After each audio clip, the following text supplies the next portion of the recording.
ओम साई राम। श्री साई सच्चरित्र अध्याय 36 भाग 4। श्रीमती औरंगाबादकर। सोलापुर के सखाराम औरंगाबादकर की पत्नी 27 वर्ष की दीर्घ अवधि के पश्चात भी संतान प्राप्ति के निमित्त देवी और देवताओं की बहुत मन्नतें की, परंतु फिर भी उनकी मनोकामना सिद्ध न हुई। तब वे सर्वथा निराश होकर अंतिम प्रयत्न करने के विचार से अपने सौतेले पुत्र श्री विश्वनाथ को साथ ले और वहां बाबा की सेवा करते हुए 2 माह रुकी। जब भी वे मस्जिद जाती तो बाबा को भक्तगणों से घिरे हुए पाती। उनकी इच्छा बाबा से एकांत में भेंट कर संतान प्राप्ति के लिए प्रार्थना करने की थी, परंतु कोई योग्य अवसर उनके हाथ न लग सका।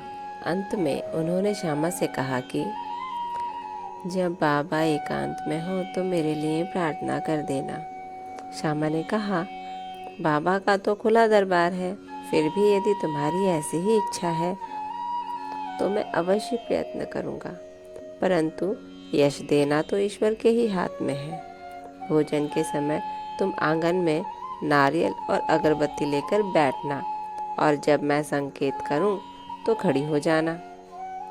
एक दिन भोजन के उपरांत जब श्यामा बाबा के गीले हाथ तौलिए से पोंछ रहे थे, तभी बाबा ने उनके गाल पर चिकोटी काट ली। तब श्यामा क्रोधित होकर कहने लगे कि देवा, ये क्या आपके लिए उचित है कि आप इस प्रकार मेरे गाल पर चिकोटी काटें? मुझे ऐसे शरारती देव की बिल्कुल आवश्यकता नहीं है जो इस प्रकार आचरण करें। हम आप पर आश्रित हैं, तब क्या यही हमारी घनिष्ठता का फल है? बाबा ने कहा, अरे तुम तो 72 जन्मों से मेरे साथ हो। मैंने अब तक तुम्हारे साथ ऐसा कभी नहीं किया, फिर अब तुम मेरे स्पर्श को बुरा क्यों मानते हो? श्यामा बोले कि मुझे तो ऐसा देव चाहिए जो हमें सदा प्यार करे और नित्य नया मिष्ठान खाने को दे। मैं तुमसे किसी प्रकार की इच्छा नहीं रखता और ना मुझे स्वर्ग आदि ही चाहिए। मेरा तो विश्वास सदैव तुम्हारे चरणों में ही जागृत रहे, यही मेरी अभिलाषा है। तब बाबा बोले कि हाँ, सचमुच मैं इसलिए यहाँ आया हूँ। मैं सदैव तुम्हारा पालन और उदर पोषण करता आया हूँ, इसलिए मुझे तुमसे अधिक स्नेह है। जब बाबा अपनी गादी पर विराजमान हो गए, तभी श्यामा ने उस स्त्री को संकेत किया। उसने ऊपर आकर बाबा को प्रणाम कर उन्हें नारियल और धूप बत्ती भेंट की। बाबा ने नारियल हिलाकर देखा तो वो पानी से पूर्ण था और बजता था। श्यामा ने बाबा से कहा कि यह बाई प्रार्थना करती है कि ठीक इसी प्रकार इनके पेट में भी बच्चा गुड़गुड़ करे, इसलिए आशीर्वाद सहित यह नारियल इन्हें लौटा दो। तब फिर बाबा बोले कि क्या नारियल से भी संतान की उत्पत्ति होती है?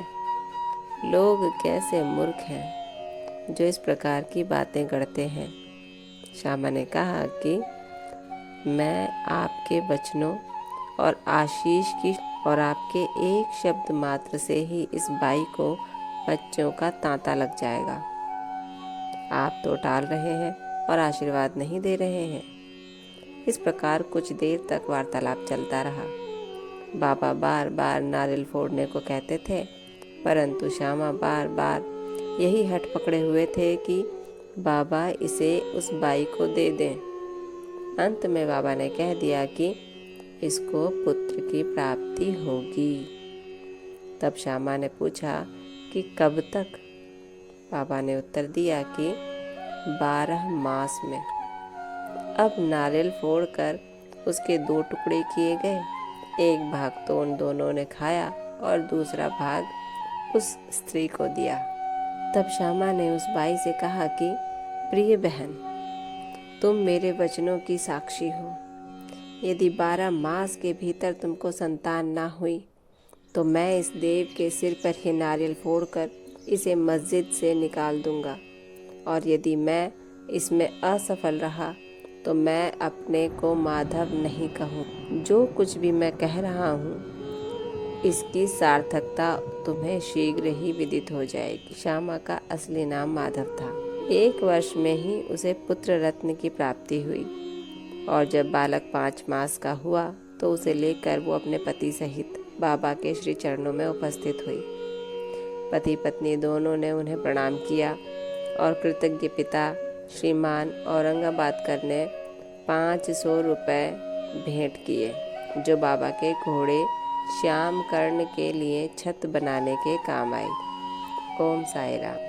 ठीक है साथी अंश, यह अध्याय यहीं समाप्त होता है। कल अगला अध्याय 37 का शुभारंभ होगा, चावड़ी समारोह, पहला भाग प्रारंभ से।